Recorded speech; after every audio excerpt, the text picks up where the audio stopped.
Good afternoon, everybody. Welcome to the Ontario Network of CAPC CPNP projects, our pre-conference learning circle. We're really delighted to have you here. And my name is Sydney Bell. I'm the network program lead for the Ontario Network of CAPC CPNP projects. And before we bring on our guest speaker who's going to share her wisdom in our circle today, I just want to go over a few housekeeping items and also begin by offering a land acknowledgement to help set us, bring us together and start us from a good place today.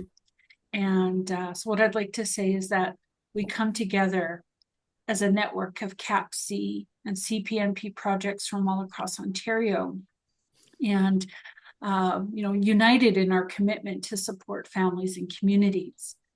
So let's start together by expressing our deep gratitude to the First Peoples whose traditional territories we respectfully work and serve on.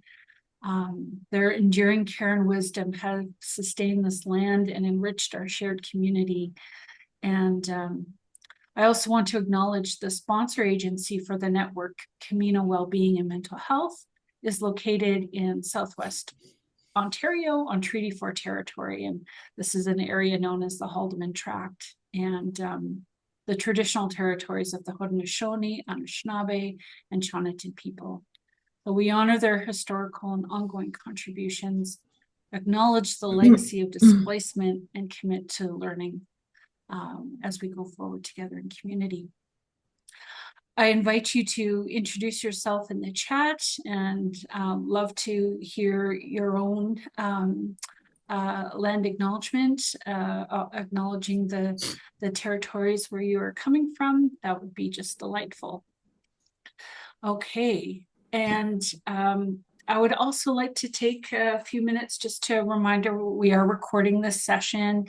It's going to become part of our event archives on WebConnect, so you will have a chance to view it later at your convenience and share it with others. And we are also going to be making use of an optional engagement with a virtual whiteboard. And I will share the link to the whiteboard in the chat, as well as a tip sheet and how to navigate the whiteboard. But I'm going to take just a moment to share my screen and let you have a look at it and show you how you can engage if you choose to. It's a totally optional way to engage in this learning circle. Let me just share my screen very quickly. Okay, so you should be seeing the Miro board here. And we have two sections. The first section, where you have a little bit of information about our presenter. And then also, you can also, in addition to the chat, offer up an introduction to yourself and a land acknowledgement. And how you can do that is by going to this little stack of stickies here and clicking on, dragging it onto the board. And then if you click in the center, you'll be able to type in an introduction or sharing a land acknowledgement. You can also grab and move these stickies around. You can resize them. So feel free to engage there if you are so inclined. And then if you move down here, there is space to, share your thoughts as the learning circle goes on. You could consider these different questions and also grab a little sticky note then if you want to add some thoughts and pull it over and type. You're welcome to do that if you're feeling called during our time together.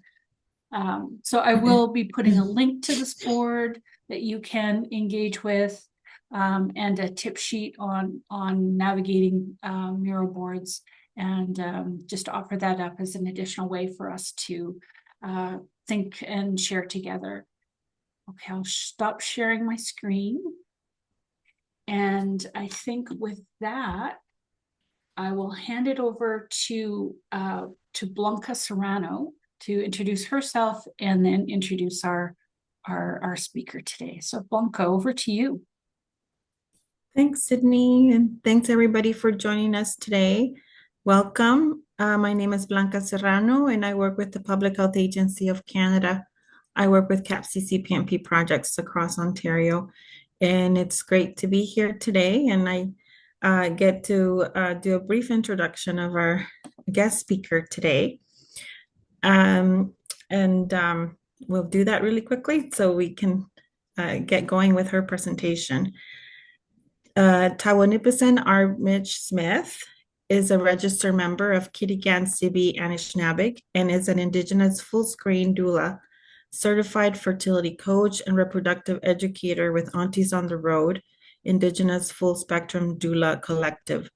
She's passionate about traditional plant medicines for reproductive support, fertility, education, and her family. And with that, I'd like to welcome Tagwanibisan. Thank you for being here today. And we're looking forward to your important presentation. Thanks, Sydney. Thanks, Blanca, for both introducing me and inviting me today to come and speak with you all. I do have a PowerPoint, so I'm going to actually just pop that up real quick, see if I can, and then we can jump into it.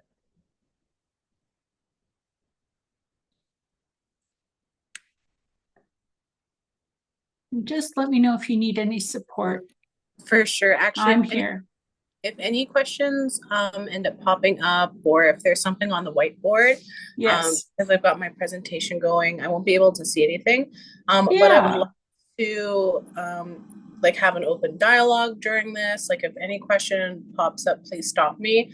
I would love to kind of have this set up in such a way that we can kind of have a conversation, as well as an informative session on what Indigenous birth work looks like in urban spaces, particularly for us. Sure, I will keep an eye on the chat and the board and interrupt you at an opportune time as we go. Fantastic. Thank you, Sydney. You're welcome. All right. So today, for our sharing circle, I was invited by Blanca and Sydney to come and speak to the work that I do here in Ottawa as an Indigenous birth worker. So I am calling today from Ottawa, which is the unceded traditional territory of my people, the Algonquin Anishinaabe. And we are an unceded people. So we've always been here, and it's just such a blessing for me to kind of continue this ancestral work on my ancestral territories, but still be able to share it with folks across Turtle Island, Ontario, Canada, however you'd like to call it. So today we are speaking about urban Indigenous birth work and the resurgence of that and what exactly that means for Indigenous peoples today. So my name is Tagwanibisan. I am a registered member of Kitigan-Zibi Anishinaabe. So if you're unfamiliar with Kitigan-Zibi, we are the largest Algonquin reserve, Algonquin community in Ontario or Quebec. There's 11 of us. There's 10 in Quebec, and then there's one here in Ontario. Although, however, with the recent additions from the Algonquins of Ontario, our communities are growing. But I am a full spectrum doula. I am a certified fertility coach, certified baby wearer, certified labor and postpartum doula. And so I work under the scope of Indigenous birth work. However, I identify myself as a reproductive educator. I primarily work within education for Indigenous communities around reproductive health and wellness. And then I also come and speak to Canadian audiences around Indigenous perinatal mental health, perinatal wellness, and Indigenous realities within Canada within the scope of reproductive wellness. In short, really what that means is I'm all about babies and baby making from an Indigenous perspective, but I am trained from a Western lens. Other than that, I used to work in education at the University of Ottawa. I was working with student programming. And then after I was at University of Ottawa, I transitioned to Carleton University, where I was an assistant program coordinator for one of their, it's called the Indigenous Enriched Support Program. So essentially university students, or sorry, Indigenous students who wouldn't normally qualify for university were able to go through our program and then take several university credits so that they could kind of bolster their academic record and then get into university. So I've probably always been in the area of Indigenous education, but I like to joke that like my interests are like very niche and very specific, and very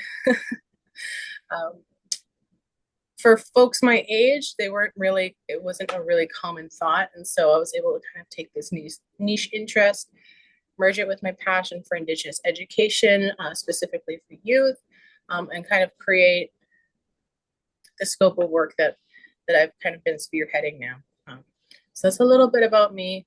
Other than that, I've got 3 kids, busy, and here with Aunties on the Road, I am the assistant program coordinator. So what that means is any of your social medias, any of our events, that's pretty much me kind of spearheading that and moving it along with our collective. So the work is really rewarding. I love coming to work every day, which is, I recognize that as being something very special. So I don't hold that lightly. And it's just really amazing to kind of work within my community between both worlds, kind of bridging the Canadian, the Indigenous aspects, the multifaceted identities of our peoples, and just kind of come to work and feel fulfilled every day. So thank you again so much for inviting me, for allowing me to share this space, and the things that we do here in Ottawa for Indigenous birth work. So my name is Tagwanibisan, but the collective that I work with right now, we're based out here in Ottawa. So we are an Indigenous full spectrum doula collective, and we offer free reproductive services to Indigenous youth aged 12 to 30 here in Ottawa. So what that looks like is primarily labor and postpartum support for Indigenous parents, but we also host monthly workshops throughout the month around reproductive wellness, perinatal harm reduction, involvement in the child welfare system, traditional teachings and stories around Indigenous parenting. We really kind of cover a very broad spectrum of Indigenous reproductive wellness from different scopes. We currently have 6 doulas within our collective. We have 1 registered Indigenous midwife. We have 1 student midwife. We have a traditional counselor and elder who is also a death doula and primarily works within grief and loss. We have 2 labor doulas. We have 4 postpartum doulas. And many of us kind of take these roles interchangeably. But primarily our work centers around the perinatal wellness. So pregnancy, postpartum, kind of walking through this journey with our families. So our scope is specifically within Ottawa. Sometimes we're able to reach within a 2-hour radius of Ottawa, so up to the Guacnagon in the Ottawa Valley, down towards the border in Cornwall. But because Aunties on the Road is specifically a grassroots, community-driven collective, we are entirely funded through grants and charitable donations. So what that means is we don't receive any core funding. We are constantly writing grants. Our work comes through opportunities from other folks more often than not, but we've been operational since 2016. So today or I guess next year, marks a decade of Aunties on the Road, which is really special because if you've worked in a grassroots collective or you have experience or understanding of what that means, our operational funding is never guaranteed. We're constantly searching for opportunities to access funds and grants to continue our operations, but it's difficult work, but it's really rewarding. We're kind of a staple here in Ottawa for Indigenous families and parenting, and our reach is continuing to grow as we also offer free Indigenous full spectrum doula trainings across Canada. So last year we went down to Cambridge, which is, I think, near Detroit. We went to Listigouge, which is at the most eastern kind of tip of Quebec and New Brunswick. And then we also offer online trainings, so we're able to reach a broader audience across Canada. In 2021 and 2022, we trained between 250 to 400, depending on like where you split the 21, 22. And this year we will be offering another 6 trainings as well. So we're a very busy collective, but we really kind of always make sure to take the time to recognize that it's extremely community driven from a grassroots perspective. So we're by the people, for the people, and we're entirely kind of self-managed. So this allows us to have a lot of, I guess, kind of room in the policy work that we do in terms of like what programming we offer and who we can kind of welcome into these spaces. But then it also means that we're very limited in terms of funding and how far we can scale. So like in advance, how far we can scale our operations, or even just kind of the number of people that we're able to service. Because we offer free services, our collective is in high demand, but unfortunately, due to the grant limitations, the funding limitations, we are at capacity and we frequently have to turn away families, which is unfortunate, but it's the reality of grassroots work where our operations are dependent on the funding available. We also would like to thank our fantastic partners. We are housed within Minawashan Lodge. They are an Indigenous Women's Support Center here in Ottawa, and they're our organizational mentors. So our grants kind of go into Minawashan Lodge and then they're given to us. So we definitely really benefit from the community and the community work that happens. It's reciprocal.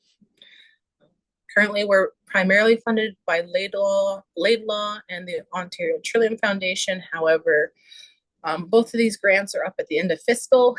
So for the first time in a decade, Aunties on the Road have an operational funding gap. So we're currently looking for more funding. And then we also partner with local midwife collectives. So if you're unfamiliar with, I should actually have said this at the very beginning. Midwives are clinically trained. They can do certain procedures that doulas can't do. So doulas are emotional and physical support people. We're advocates, we're educators, but we're not clinically trained. So we can't administer medication. We can't perform any procedures. Technically, we can't even give advice, medical advice, but we can advocate and give resources to educate. And so there's a big difference between midwives and doulas. But within our work as urban Indigenous birth workers, who are also, our collective is quite tied to their communities. We're trying to bridge the understanding of what it means to be a traditional midwife and a doula, straying away from what that word doula means. It has its roots in ancient Greece, meaning slave, like woman slave. So we try not to say doula, but it's also one of the most commonly understood English words today. And that's why we're called the aunties. We like to call ourselves the aunties, taking up these traditional spaces, these traditional roles in community that are reciprocal, that are personable, that are people forward. And so it's part of language reclamation as well within our urban Indigenous spaces.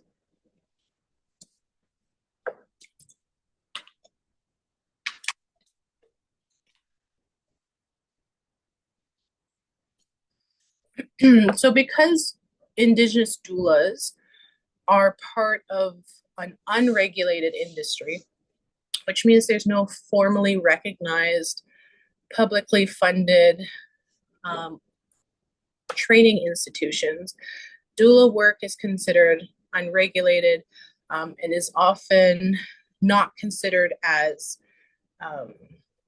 fundable or, how do you say this, reliable as traditional midwifery practices. You have to take 4 years in a university specifically trained. And so doula work is often overlooked as not being necessary for the overall umbrella of reproductive wellness and care for folks, but particularly Indigenous peoples. But it is something that everybody kind of needs or should have access to at the very totally least. Forgot. Yes. It's fine. She helped me out a little bit. Yeah, just let like there's not much to do right No. now. Just relaxing. just let Annette. Sorry about that. Somebody had unmuted. Are you still with us? I am. Sorry, I wasn't sure who was speaking. Yeah, no, that was just a little accident unmuting. So sorry about that. No problem. Yeah, feel free to continue. But birth is something that every single human being on this planet has experienced. It is the one experience that connects us all, regardless of what your birth looked like, how you were birthed, who gave birth to you, who raised you. It's going to look different, and everybody is going to have their own story, their own experience, their own feelings about it. But at the end of the day, we have all been born. And this is something that, as Indigenous birth workers, we kind of take this philosophy and this understanding of birth being a universal experience, but a highly individualized experience.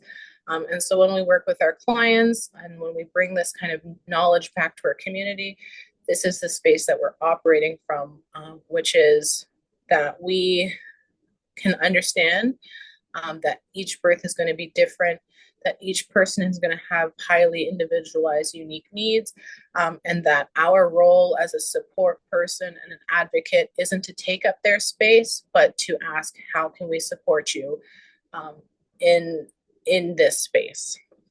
Whether that's achieving an unmedicated birth, whether that's feeling empowered by access to resources or educational material, whether that's accessing community supports or feeling connected to community in ways that, say, our removed community members might not have had access to beforehand. As doulas, as aunties, we sit in the spaces of our clients and without taking up these spaces, but also asking, how can we support you to ensure that your experience is as positive as we can make it. We know that Indigenous peoples have been highly targeted throughout the history of what is now known as Canada, through policy, through legislation, through genocidal tactics. And we also know that Indigenous parenting and reproductive wellness was always at the core of our communities. Our children and our elders always came first.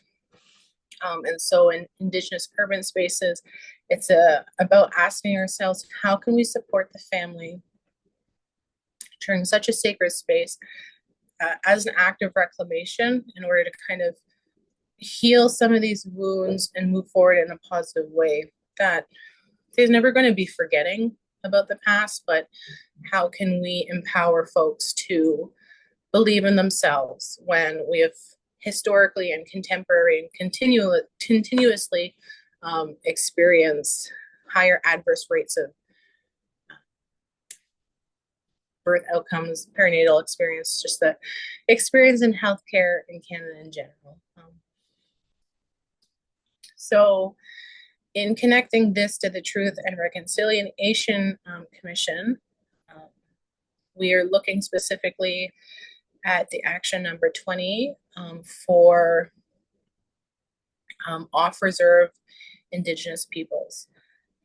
Many of our clients are registered with their communities, so that means they're recognized officially on a banned list, officially considered an Indian by Canada, but they do not necessarily benefit, heavy air quotations there, from their physical presence on reserve.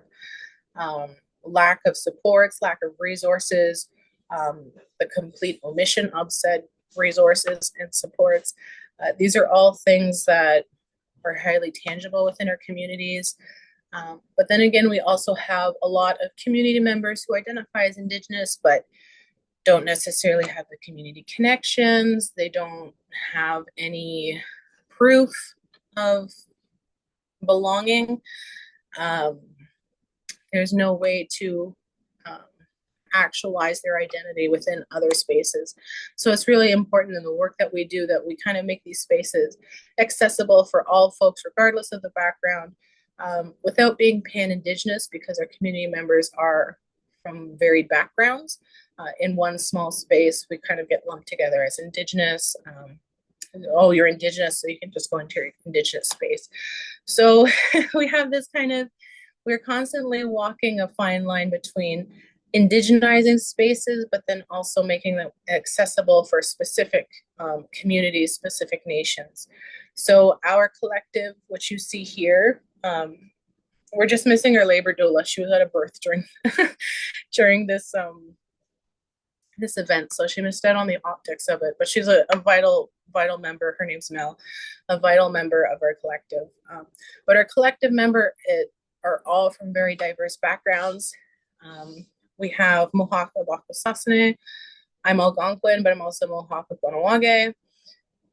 We have someone from Attawapiskat. We have mixed settler with ancestry in Sault Dene territory. We also have Swampy Cree and a few members of the Métis Nation of Ontario. And so our core collective of members are varied, which means that we bring unique perspectives in terms of our traditions, but we all have an understanding of what it means to be Indigenous in urban spaces off reserve. And so Aunties on the Road specifically resonate with call to action number 2020, where we recognize and very, very intimately understand the necessity for off-reserve urban Indigenous peoples to have their own jurisdiction in regards to the distinct health needs of their community members. But then we also recognize that funding is absolutely essential for these groups as well. As a grassroots collective, again, we're not funded through CORE, through government, through core government funding, provincial funding, things like that. We have to access them through grants. But arguably as doulas, as Indigenous birth workers, working with clients from, say, the start of their pregnancy until 1 year postpartum when the baby's walking around, you know, there's nobody in the community who knows our community members best when it comes to family, when it comes to their babies, than our doulas. But we're often the most overlooked in terms of support people. Unregulated, not associated with an organization, whatever the reason may be, we are arguably the most intimately aware of the experiences of our clients, but the most often overlooked. So today specifically, I wanted to kind of chat about the historical impacts on modern day Indigenous parenting practices, and how the work that folks like our collective, reproductive educators, fertility coaches, harm reduction workers, mental health workers, how we are all working to positively impact the experiences of our clients on their reproductive wellness journey. So again, primarily our collective's clients are pregnant or postpartum. So we really work within that baby and baby making sphere. But then also because our collective is so diverse and we have formal education in various backgrounds, so midwifery, mental health and counseling, social work, education, we're able to bring our unique passions and worldviews to this area of birth work and kind of support our clients this way. So we have clients who have chosen surrogacy or adoption. Many of our clients are in the foster care system or have been raised in the foster care system. Several of our clients experience homelessness or addictions. And so our community members that we work with, their experiences is across the board. And so it's really important for us as Indigenous birth workers to be able to pivot on that. Because not all of our clients are going to have the same amount of knowledge or the same amount of connection to their community or the same amount of experiences or chances in life. So it's extremely multifaceted. It's like really interesting work. It's it's emotionally heavy a lot of the times, but that's kind of comes hand in hand when you're working on the ground with community members during some of their most vulnerable times. I'm just going to take a quick breather, a little sip of water. If there's anything that's kind of come up before I really jump into the heavy stuff, feel free to pop in the chat, turn your mic on. I don't know how that whiteboard's looking, but I'm just going to take a little bit of a water break if you guys have anything to say. Sure. I'm not seeing any questions in the chat. I am seeing a comment on the board. Somebody posted that they're feeling empowered.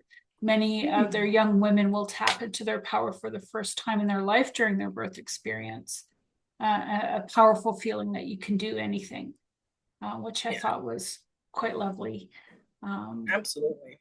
Yeah, so encourage people are welcome to put your thoughts on the board or share some questions in the chat for Tagwanibisan. And yeah, and I think that's about it at this point. Awesome, thank you. Yeah, and it's really important that we kind of end on a more positive note on that empowerment, that feeling of empowerment. But before we kind of come to that, we're going to have to walk through the heavier aspects of Indigenous parenting in Canada, primarily around the lens of this long-standing history of apprehension of Indigenous children. So like I was saying earlier, Indigenous children, our children were at the core of all of our communities, regardless of what community, what nation, where you came from. Children were in every aspect of our life. And we understood that they were what was bringing our communities forward, our nations forward. And when the early government, the early colonial powers were attempting to colonize this space, these spaces, Turtle Island, they recognized the importance of Indigenous children and very tactfully removed them from community spaces. In the earliest times, it was said to be as a way to strengthen ties between colonial forces and Indigenous nations. And so there was an exchange of children between families, which would happen in some nations prior to colonization as a way to strengthen ties. But once colonization came around, these trades were of a more nefarious type. So that looked kind of like early residential schools, which developed into the residential schools that we're familiar with today. It looked like things like the pass system. So if you're unfamiliar with the pass system, this was a it was illegal. It was an unofficial but very official way of keeping Indigenous peoples on their reserve. You required a pass to leave the reserve for things like hunting or going to the mill to get your flour or, you know, business, whatever it was. Like you had to get a pass to leave the reserve, which meant that only men were receiving passes, which meant that a lot of the women's traditions, the women's ceremonies, the women's stories were lost during this period. I actually have a little story. So my great grandfather was born on the land. He never went to residential school. His first language, he spoke 3 languages, but his first language, his mother tongue was Anishinaabe-Moan. He was moved onto the reserve at a later time. And he has stories about his father seeking out the pass and all of the men to go hunting, air quotations, but they would actually sneak away and they would be performing their sweat lodge ceremonies or their songs. But it was really important to mention that only men were really granted these passes to do this. And so a lot of the traditions and ceremonies that we're able to continue now are from a male perspective, which meant that a lot of our birthing traditions, a lot of our birthing ceremonies, our family songs were lost during this period, which is another kind of aspect of apprehension and loss that isn't always noted when we're speaking about apprehension of children, of our traditions around of parenting practices. There was loss of status. So if a Native woman married a white man or, you know, a non-Native, she lost her status. But if a white woman or a non-Native woman married into a Native family, then she gained status. And so this kind of muddled our communities in 2 ways, where we lost a lot of our matrilineal lines, but then gained a lot of identity mixing during this period of time.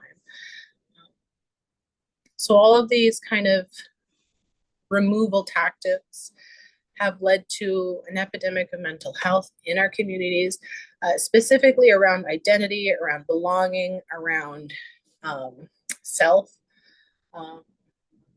which is what we're not attempting to rectify, because again, Indigenous doulas, birth workers, we can't take up these spaces and say, oh, we're here to do this for you. We're here to sit there and listen, and what can we do for you, right?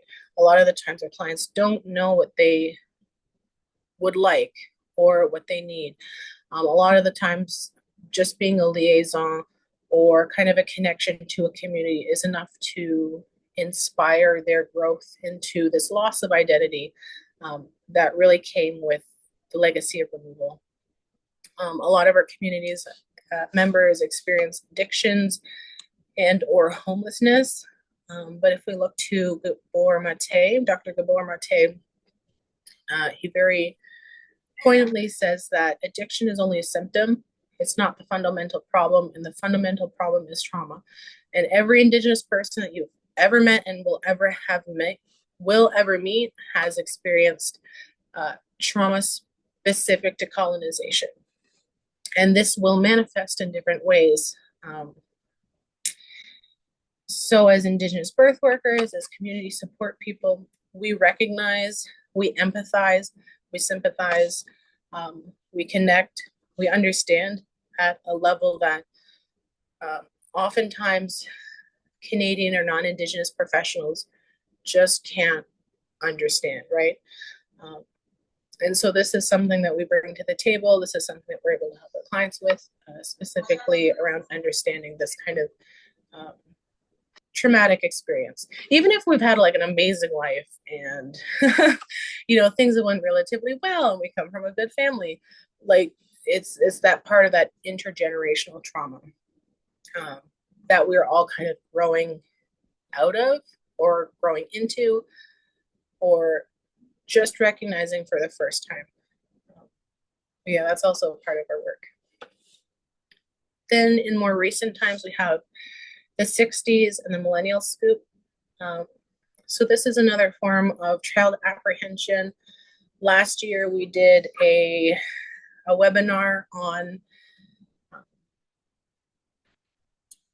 Indigenous birth work involvement in the child welfare system. And there were some folks who worked within those spaces who very, very strongly felt that they were not the oppressors and that they were there to benefit Indigenous children. And I'm not here to argue that there are not cases where child apprehension is necessary, but it's also impacts Indigenous community members at a far higher rate than any other member of Canadian society. It is racially targeted in a lot of circumstances. And this kind of leads to a layered impact on apprehension, on loss of identity, on this legacy of removal that oftentimes is fueled by racial motivation from a generational perspective. And we can't overlook stereotypes within Canadian culture of what it is to be Indigenous or what Indigenous people are. You know, we've all heard the trope of the dirty Indian, or I'm not going to go into it. You know what I'm talking about. I know you know. I know you know what I'm talking about. But this is not exempt from the biases of healthcare professionals or social service professionals, people in positions of authority who have the power to remove Indigenous children from their families through updated laws and policies.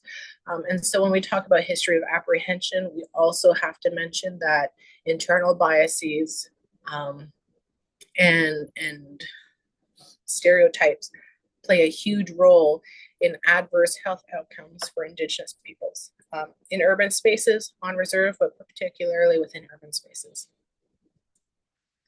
So what exactly does that mean? It means that we receive decreased quality of care. You know, when I had my second cesarean, I'm not saying they were racist, but they also left my catheter to overfill on the floor twice. You know, I'm not saying this because they were racist, but I'm saying that all Indigenous peoples experience decreased quality of care. Is it because my name is Tagwanibisan? I'm pretty white passing. You know, I sound like a Canadian. My mother's white. But again, I shouldn't have to justify these experiences, right, in comparison to my darker, my resier cousins, you know, the people with the accents, the people who look Indigenous, right? I shouldn't have to compare myself or rationalize like this shouldn't have happened to me. Just from a basic human perspective, that shouldn't happen to anybody. But it's a common theme, is decreased quality of care for Indigenous clients. We also experience adverse birth outcomes. So our infant mortality is 2 times higher than the national rate. Again, we only make up 5 to 7% of the Canadian population. And so when we're looking at these statistics, it's really important to look at that from also 5% of the population experiencing these different higher rates. So SIDS is 7 times higher than the national rate. This can be because of lack of access to care, lack of education, fear of authority. The list goes on and on. But then again, we have preterm births. There's lack of access to prenatal care, language barriers, and then there's the fly-out births. So in northern communities, they don't have hospitals. They have to fly often by themselves to the nearest urban center, often alone. They're by themselves. They're in their most vulnerable space. Who's there to advocate for them, right? We have experienced forced sterilization. The most recent nationally reported on was in 2019, 2021, out in the prairies that here in Ottawa, we have on March 7th, 8th, and 9th, there is a 3-day conference that is hosted by the survivors, the national survivors of forced sterilization. And their stories are profound, heartbreaking, and extremely common. There is a woman, she's a spokeswoman that I spoke to, and she's younger than me, and she was forced sterilized. She never signed any papers. She didn't get permission. And they did it on the ground specifically because she was Indigenous. These aren't my stories to tell, but they're extremely common. You can find them anywhere. And the sole driving factor is like these people were Indigenous in the healthcare, like experiencing birth within the perinatal space. There are predatory healthcare professionals that do not like Indigenous peoples. And when we as Indigenous peoples work with Indigenous peoples in these spaces, like we understand this, but then it's always trying to get other Canadians who might not understand or can understand, but like don't really believe that it happens on this scale. Maybe they were just having a bad day, or maybe they didn't know you're Indigenous. Like we hear all of these excuses, but at the end of the day, it's extremely common, and it's not shocking because again, we understand that these happen, right? But to justify that, oh, they're Indigenous, so they don't deserve to have more children, is insane. Like that's eugenics, like plain and simple. And then we have birth alerts. So birth alerts is like the practice of healthcare professionals requesting involvement from the children's welfare societies, agencies like child welfare, to come and like assess these families and potentially take away their children. And so this practice was supposedly squashed within like 2 or 3 years ago. But then recently, we're still hearing stories, especially out of Quebec, that birth alerts are still happening. They're just under different names now. We have a member of our collective. She's university educated, married, lives with her family, bilingual, white passing, all of these things that you would attribute to a good Indian, and she still suffered from a birth alert here in Ottawa in 2018. It happens. It happens to the closest of us. You're not expecting it. There's no reason, no history of involvement in the child welfare system, no history or involvement of drug use, homelessness, addictions, anything like this. But she had a birth alert because she was Indigenous, right? So at the end of the day, we always justify because they're Indigenous, right? It's almost like we're expected to be targeted. So as Indigenous birth workers, we are moving through this understanding, this lens, that we are targeted within these healthcare spaces, and that oftentimes these healthcare professionals don't trust us, don't recognize our education as being valid.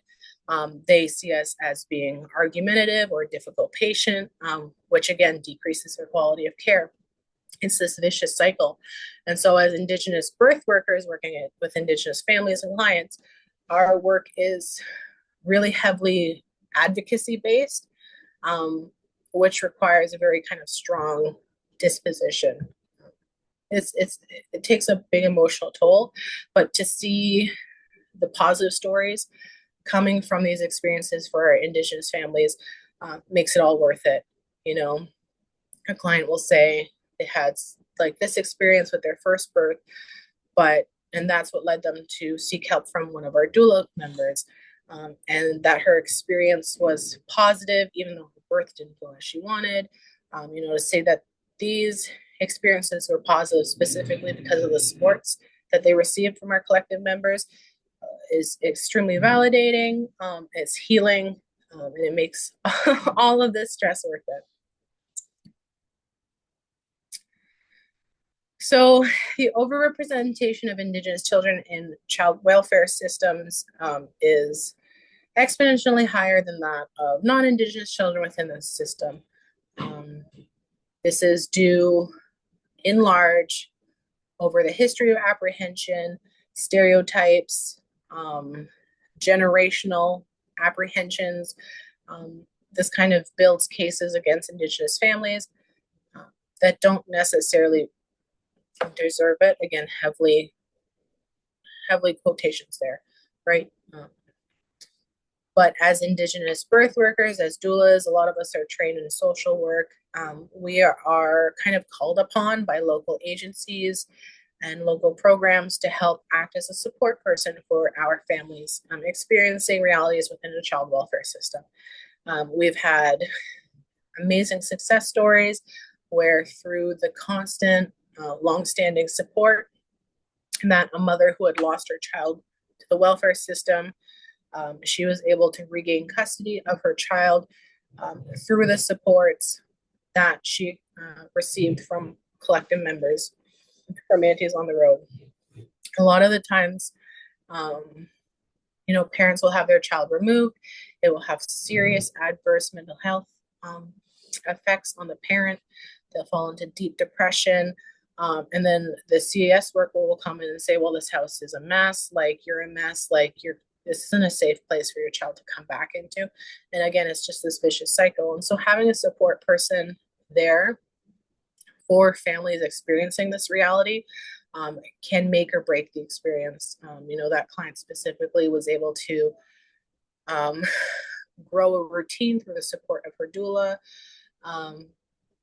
She was able to regain custody of her child and maintain that custody. They're doing amazing today. And it's just one of many success stories that it's really important to share about as well, because there are so many traumatic stories, but it's really important to also highlight that there are triumphant stories as well. So for our collective specifically this is the stats for 2023, 100% of our clients said that they were currently facing adverse mental health challenges, and not shown here, but 85% of our clients were also involved, or it is shown, sorry, we're currently involved with Children's Aid Society. So again, we're a grassroots collective.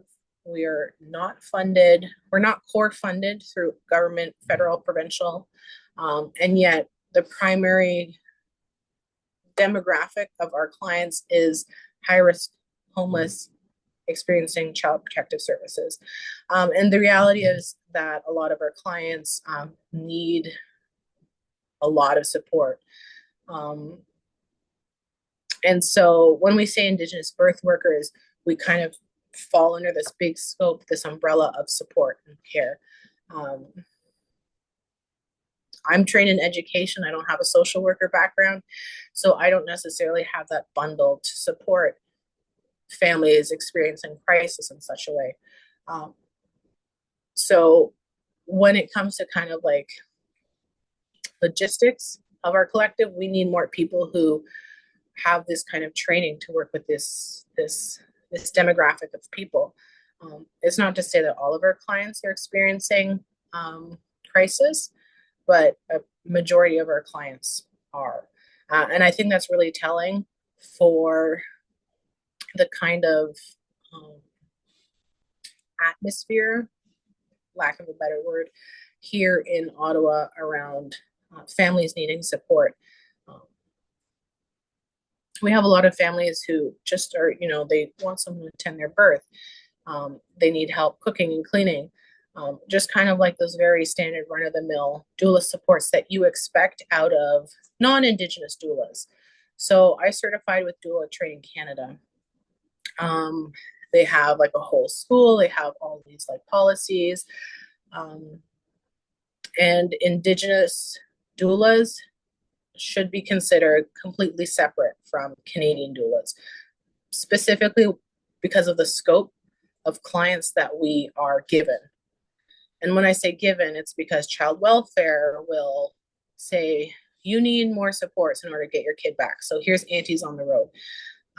So they kind of hand off their clients to us, but where's the funding? where's that funding from child welfare to Aunties on the Road, right? Or I won't get too much into it because we are, at the end of the day, a circle of care. But again, it's where's that recognition, that financial support, being a part of that circle of care when these big agencies are very, very frequently kind of handing off clients, just expecting that we will do the hard work for them, which is often the case. So this is Joyce Eshekwan.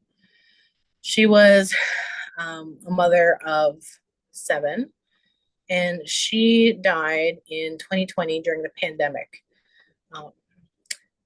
And this was very specifically a racialized incident. Her nurses were outwardly racist, calling her all of these derogatory terms, and she filmed her death on Facebook Live. It was the first incident of its kind, but one that, again, as Indigenous peoples, we're all familiar with experiencing or having heard a story of somebody who's experienced this. But it was the first time that people across the world could experience it with us without having that background.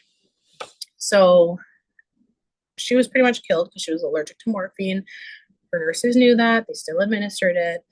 The nurse involved in the incident was reinstated by the hospital 2 years ago without, she wasn't charged or anything like that. Just like this, the insanity that our people's experience was finally able to be experienced by people outside of these spaces. Could we say that had Joyce had access to a support person, a partner, a doula, would things have changed? Very likely. But these people took advantage of a vulnerable person in a vulnerable situation and made the absolute worst of it. So every time I hold or host or speak on this topic, I always bring up Joyce because we can't forget.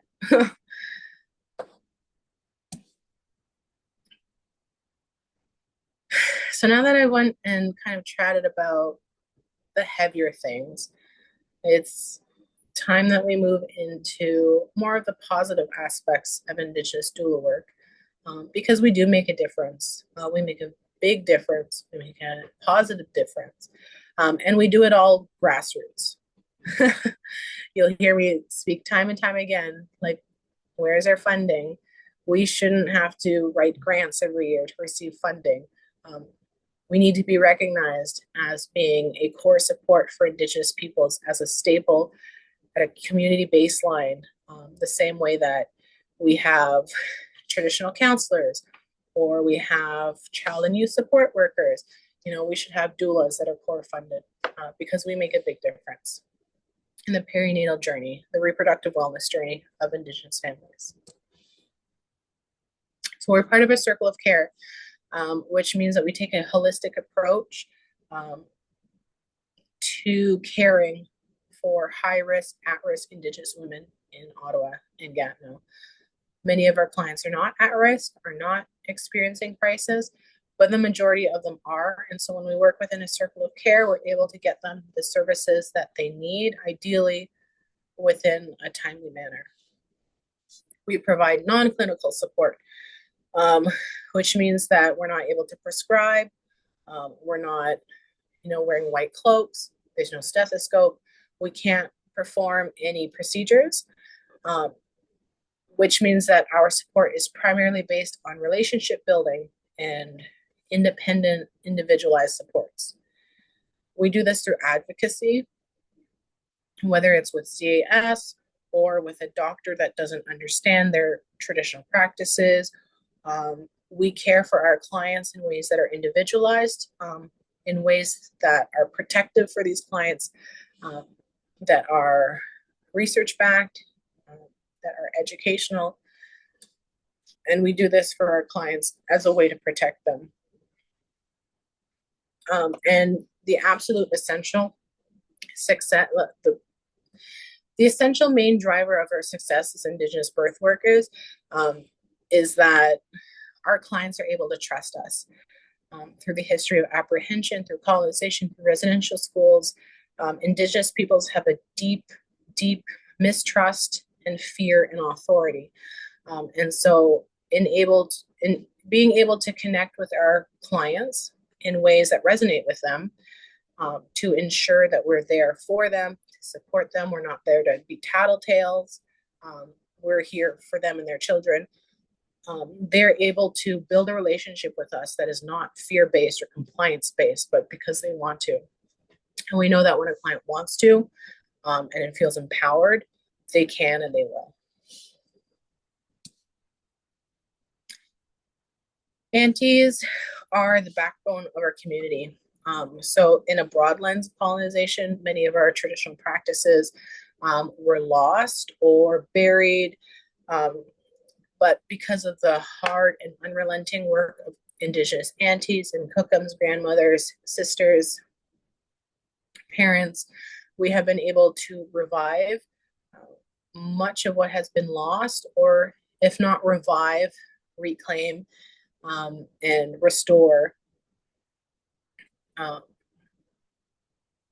traditional contemporary birthing practices in ways that resonate with us, in ways that make us feel good, in ways that make us feel empowered. And we do this through education, we do this through consent, ceremony, advocacy, empowerment. It's really a very individualized approach, making sure they have access to these resources and connection through community.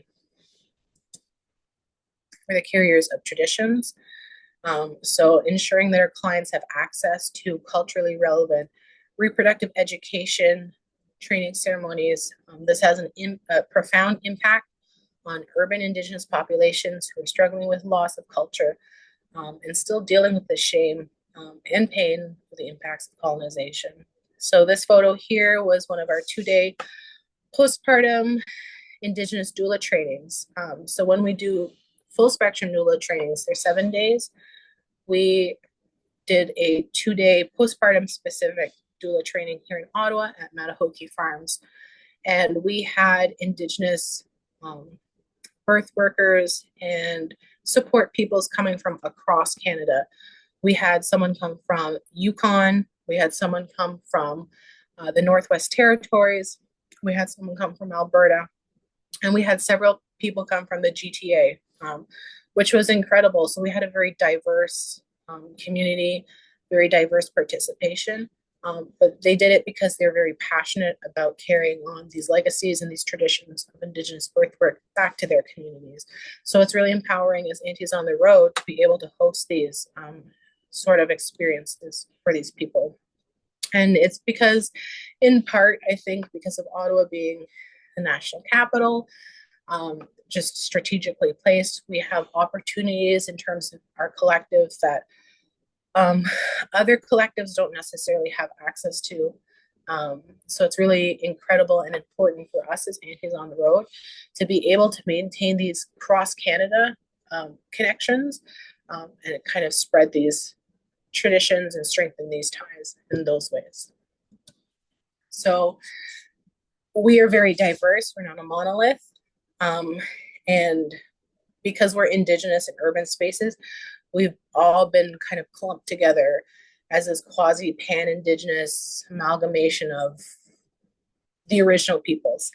And so in the trainings that we do, it's really important to highlight our strengths and our unity, but then also kind of allow experiences and approaches of diverse nationhoods that are specific to these nationhoods, and allow our participants to kind of experience that potentially for the first time. So we had a participant at this training. She grew up in Kitchener. She was living in Toronto her whole life, but she was Algonquin from Ontario, from Tagwanibisan. And she was extremely emotional because it was the first time in her life that she was able to experience Algonquin traditions, Algonquin songs, Algonquin ceremonies from this reproductive wellness scope. And so that was profoundly life-changing for her, and also profoundly life-changing for me and my collective, our collective, to experience that and kind of facilitate that, right? And so these are the experiences that we're really blessed to be within the spaces of other people. we get into this line of work not because of the money, because there is none, but it's very heart-based. You know, it's difficult. Sometimes I'll go into conferences or symposiums, and these people are very business-minded. They're very, sorry, not corporate, but, you know, as an Indigenous doula, I like to meet people from the heart. You know, what you see is what you get, because that's the kind of energy, that's the kind of vibe, that's the kind of person it takes to do this work. It's a very vulnerable, and so walking into industrial corporate spaces where it's very important to kind of have a face on is very difficult for me, just as a human being, because it kind of goes against all of the work that I do. But at the end of the day, I can go home and have these experiences, and it just feels so empowering to me.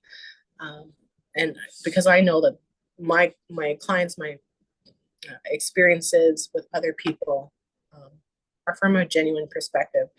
And that's kind of at the core of Indigenous birth work, is like having a genuine experience, and meeting people in the space that they're at, in the space that you're at.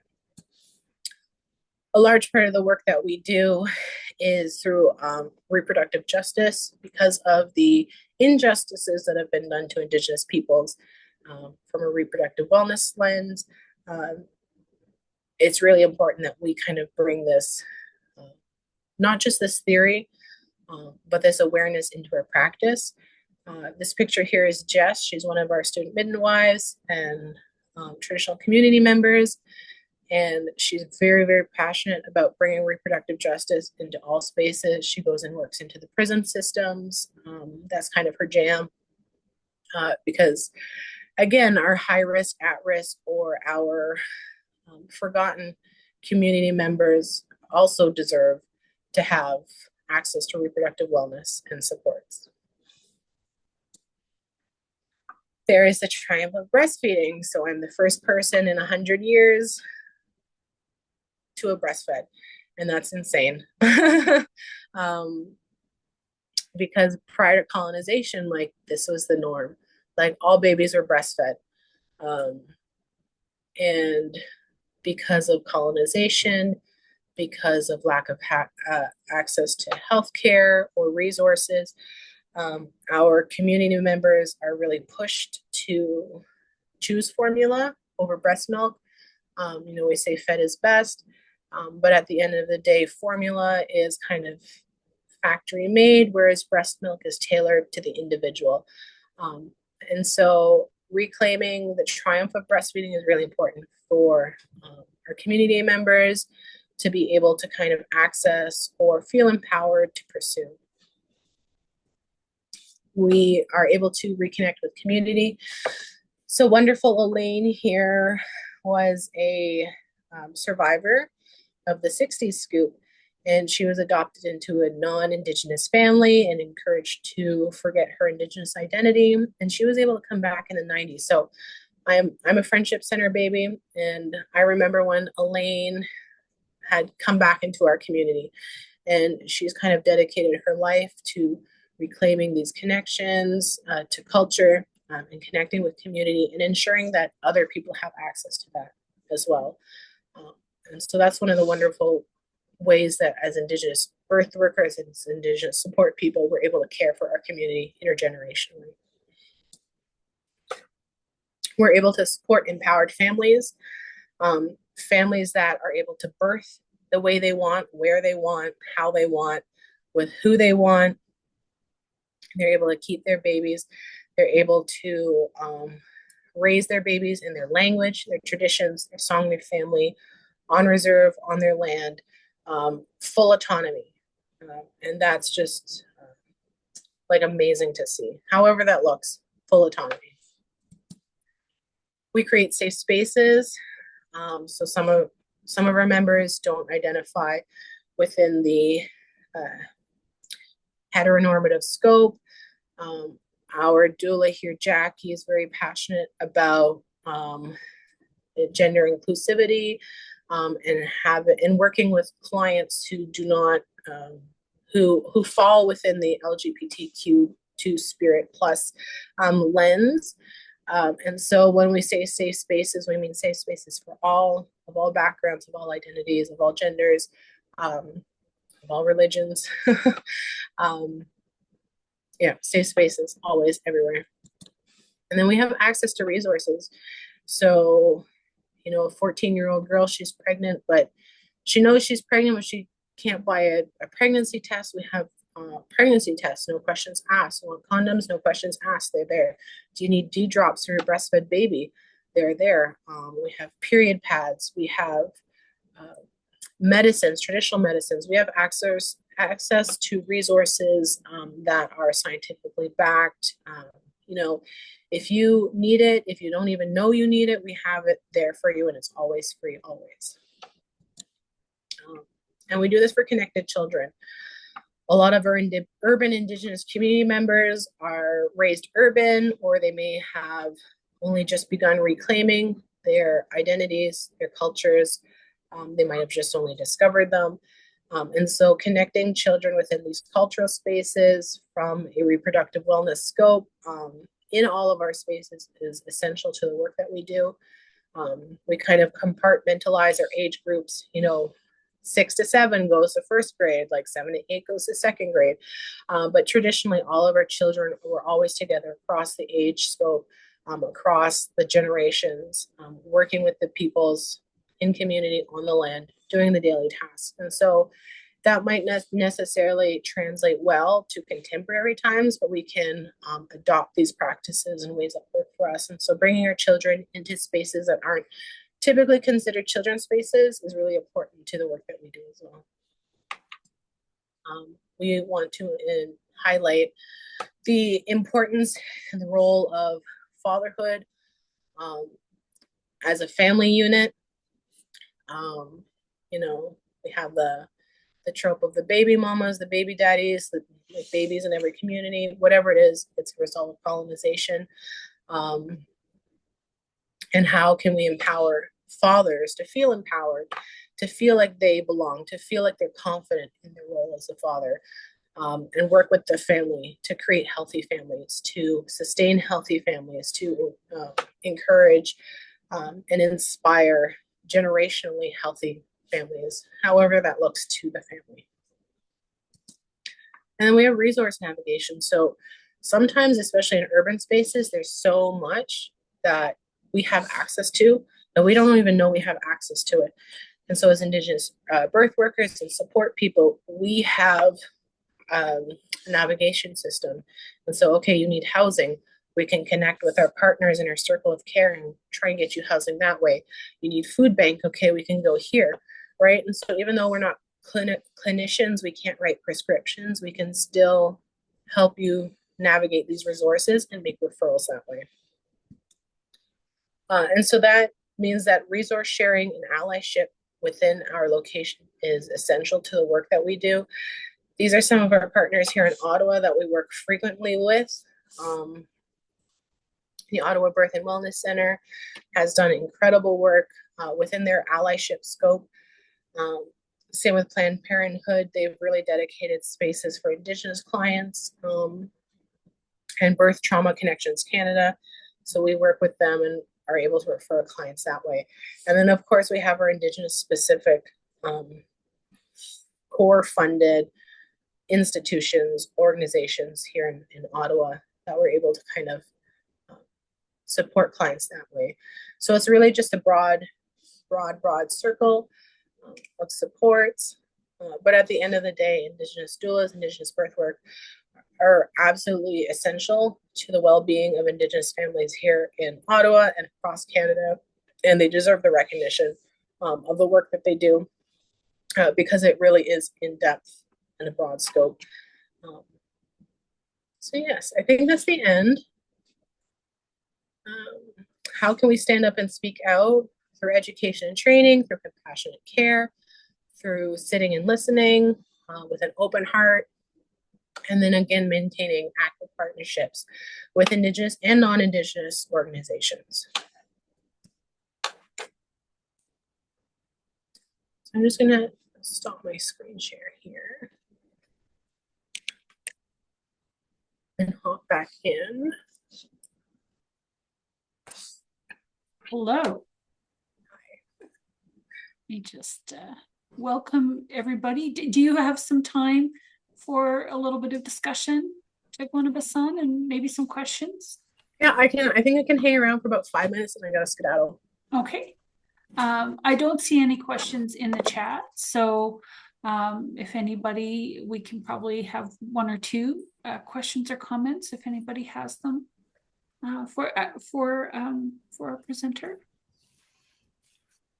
I had a quick question, just wondering what your age ranges are for your participants.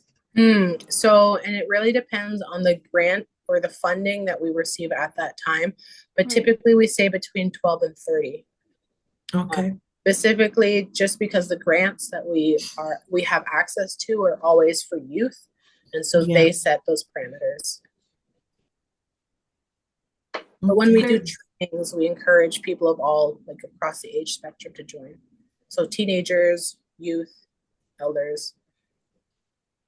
Okay, thank you. There were just so many things that jumped out at me as you were speaking, and the acknowledgement you gave about the challenge around the word doula really stuck with me, and I'm interested how you might be going forward with that. You know, it can be a hard thing, right? Because you're really sort of grounded in that identity, but acknowledging that if it has a challenging history, right? Yeah, there's within the birth worker and the doula kind of community on the internet, there's a big kind of push to get rid of the doula word. But then again, here in the English language, we really recognize what a doula is, kind of with distinct, like separateness from midwives or doctors or. Right. And so it's kind of hard. How do we come up with a new word when this word is already like cemented in? Right.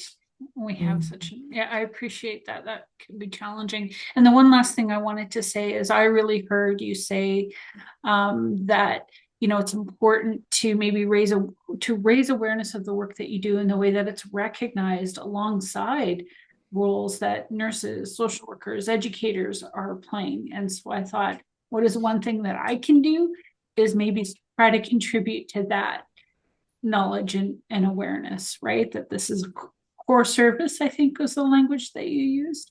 So that really stuck out to me as well. And just so much gratitude for all that you shared. But I do want to pause one more time. Is there anybody who wanted to say anything or have a question for our speaker? Okay. All right. Thank you, Tagwanibisan, just for sharing all of this information and the work that you do. It's very inspiring, and wish you all the best, and that you're able to get to that place where you're not having to write grants and focus instead on working with families and supporting in the work that you do. So thank you. Thank you so much. I also wanted to thank you, Tagwanibisan, because we were lucky enough to also have you offer 2 sessions last year, more focused on the impact of child welfare, but it's been great and always an amazing learning experience. So thank you so much. Great, thank you again. And as we're signing off, I do still welcome folks to go to the Miro board and share your thoughts, sort of our where we're doing our evaluation of our sessions. So feel free to access that link anytime and respond to the questions. And I hope that we'll see folks who are able to join us tomorrow and Thursday for our conference sessions. Look forward to seeing you then. And with that, just wishing everybody a wonderful rest of the day, and look forward to seeing you again when we can. All right. Take care. Thanks, everybody. Thank you. Bye. Yeah. Bye-bye. Bye, thanks. Lots of gratitude in the chat. Thank you. Bye. Bye-bye. Thanks, Sydney. You're welcome. Have a good rest of the day. You too. Talk to you later. Bye-bye. Bye.